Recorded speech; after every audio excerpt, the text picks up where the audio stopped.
I'm Ikram, and I come from the north of Africa, that is. When I was 5 years old, um, this picture right here, just, just this is supposed to be this really great picture. It was of me and my brother right here. Raise your hand. I'm slow. So it kicked off my professional judo career. I was fighting him, and it was the only documented match of me beating him.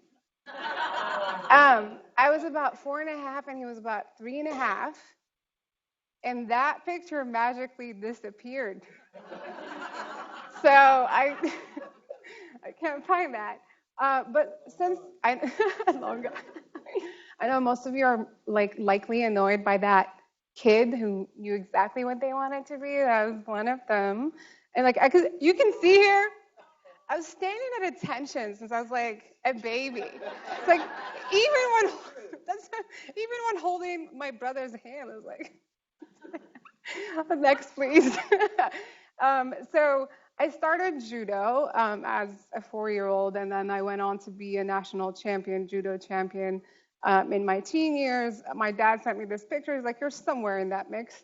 So feel free to find me. I couldn't find me, but so starting martial arts early on, I have been instilled this sense of pride, hard work, discipline, and this regimented routine. So when I was 5, I knew exactly what I wanted to be. I wanted to be a doctor in the military, saving lives. So I was on a mission. So did a bit of back and forth between motherland and San Francisco, which is my stepmom. And at 16, I settled here. I settled in San Francisco. And shout out to Mission High. And woo woo. And so at 17, I found my way to the recruiting station. I took some tests. And I kind of tried to I didn't even try to convince my mom, to be honest. I just figured she was not going to notice. Here's some paper, sign them. Turns out she can read just fine. And it didn't happen. So plan B, I was like, okay, what do I do? I can't go to the military at 17, so I guess I got to do college. You guessed right. I went to UC Davis. Shout out to UCD. I was pre-med for all of 1 year. And at 18, and in that smell of cows, just hitting me, and all those, daily parties, all that fun. In the morning, I'd wake up and just be like, I'm getting old. I'm wasting my youth. I need to join the military right now. I could be at war. I could help. I could support. I would freak out. And yes, I know that was me at 18. I have skills I can use. I don't know if the war is going to be in the next decade, dumb me.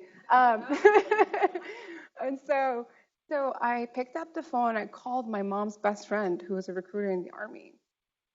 And I was like, look, I need to go, and I need to go now.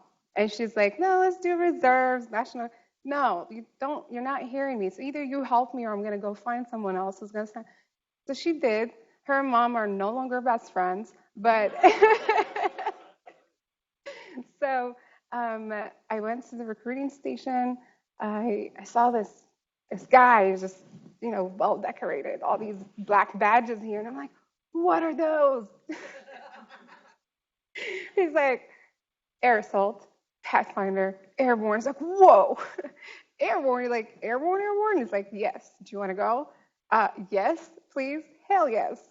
So imagine I was still in college, signed up. I left within a week. I picked up and left. I didn't say bye to anybody. I went through boot camp, and then I went through MOS training. I know y'all civilians love your acronyms, but you got nothing on the military. So after that, I went to airborne school, which was about 3 weeks. So all in all, I did about 6 months worth of training, and boom, I'm a paratrooper in the 82nd. And a month later, I was in Iraq in my first deployment. First deployment at 19. So I go from a college student to a squad leader in charge of like 6, 7 people at the time in one of the most elite units. And not only that, I was picked up to work with Command Group as a personal security detachment because I was like, oh, like I can run, I'm athletic. And I was a Hawkeye. I shot 40 out of 40. you know, um, not bragging at all, but I am. That's me actually on a 2-day mission. It wasn't even in combat, but it was a combat jump. And we just chill there, for 2 days. Not chill. We do not just chill. We'll talk about that later. So the moral of the story during deployment, like I grew up really fast. So I went from being that unpaid intern to like managing a team within a department in a span of like 7 months, except I was in charge of their lives as well. And so I remember I was just having this feeling of inclusivity. I was included in everything. I was a cultural advisor. I was an advisor in general to officers. Yes, I was enlisted. I was a non-commissioned officer. Very proud of that. And all, all in all, while I also was taking college courses, I never really stopped taking college courses. The military, the Army afforded me that opportunity to continue my education. And so that was partly like why I left UC. I was just like, I can get experience and go to college. So this is my airborne stance. I'm not attacking, just ready to jump out of the door at any moment. So I had some of the most amazing leaders that kind of took me under their wing, shaped me, mentored me, gave me advice. And a lot of times I volunteered, but most of the time I was voluntold. Go to do this training, do that. I was a UAV operator. I was an unmanned aerial vehicle operator. I was an equal opportunity liaison, where you learn how to put on a neutral hat and investigate from that standpoint. There's a lot of things that I've done, and there's a lot of things that translate into that corporate world. At the end of the day, we run an organization. There's still admin, there's still day-to-day tasks and operations, and it's very similar. So imagine having to do all of that and having to actually be a soldier first. You're mentally and physically tough. You get up, you train in the morning. We train as we fight. We work on our resiliency so early on. This is something that's not familiar, except for millennials. We value our self-care. But there is this, we start this early on. And we become these leaders that shape others, that others look up to. One of the most valuable things I've learned that no one is more professional than I, and I am a leader of soldiers. That's the first sentence of the NCO Creed. So while we all work towards this accomplishing the mission first, parallel to that is the well-being of our people, our team members. We do cross-functional work. We train them, which all of this kind of goes unseen in the civilian world. So fast forwarding a little bit, I got my position as a platoon sergeant at age 23. I had 40 direct reports at 23, and I was also managing about 120 personnel, civilian and joint forces at a government agency. I had 2 roles to fill as a soldier, as an NCO. I did just fine. I was in charge of like administrative things like leave, accountability. I was in charge of over $3 million worth of equipment. I was a health unit advisor. I did data and ran it once a week and monthly. We had to maintain our training. Like I was a range safety officer. I was an instructor. I was a mother to my soldiers. And, we did field activities. The list goes on and on and on of all the things we had to juggle, of all the things we had to manage mentally and physically in a strategic role or a combat role. And so to me, like veterans are like your win-win situation. They are built for stress. We strive and thrive under pressure. we're able, because we received that master resiliency training, because we have leaders who counsel us, mentor us on weekly, monthly, daily basis, we're able to accomplish, do more.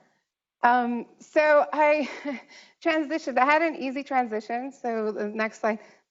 Don't mind my German winks.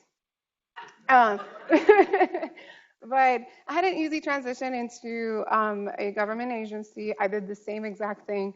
I did machine learning, signal intelligence, counterterrorism, you name it. Very proud of the work and still very extremely passionate about it. But I was able to apply some of that machine learning in the space of tech. Again, I was like, I'm getting old. And back home is where it's happening. It's the innovation hub of the world, and I'm over here in DC doing other things, deploying every now and then. I need to be back home. I need to, seek other opportunities, and maybe when, I'm old, I'll go back to government. So I was like, I can't, like this is my prime. I had two primes. When I was 18, I was like, this is it.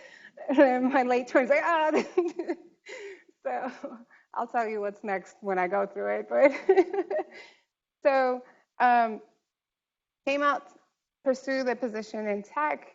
I was very fortunate to have been sought after for a specific role. I was interviewed by senior executives of organizations for what it seemed to be a senior role, but I was given a entry level to mid-level offer. The responsibilities were still senior. I took it because that's what veterans do. A lot of times, like we have that mentality, let's take one for the team, like I'm passionate about this work. We do that. Only to kind of feel like I was pushed down, I was let down in some sense. And I'll go a little bit into that. But while I was in tech, I came across labels, PTSD, broken, what if they get triggered, this, that. And so at that point, those were like hiring managers, colleagues, friends, recruiters making these statements. Ikram, only if veterans were like you, like we'll be golden. I'm like, I am that veteran, right? I am. Look beyond those stereotypes. One additional thing that I'd like to touch on is one of the latest studies that is happening here in Silicon Valley. Shows that there's a lack of emotional intelligence. The military does a great job at building leaders who not only lead organizations, but also lead people and build people. And so look no further. Silicon Valley, hire your veterans. They can bridge that gap. That's what we're here for. We can fit. That's me as an entrepreneur. I'm a doctoral student. Shout out to my classmate over here. Thank you for coming. And I do quite a lot of work within my community, the veteran community, the local community, the international community. Volunteer, you name it. And it's all because of the way I was raised in the Army. And I will continue. There's no stopping me.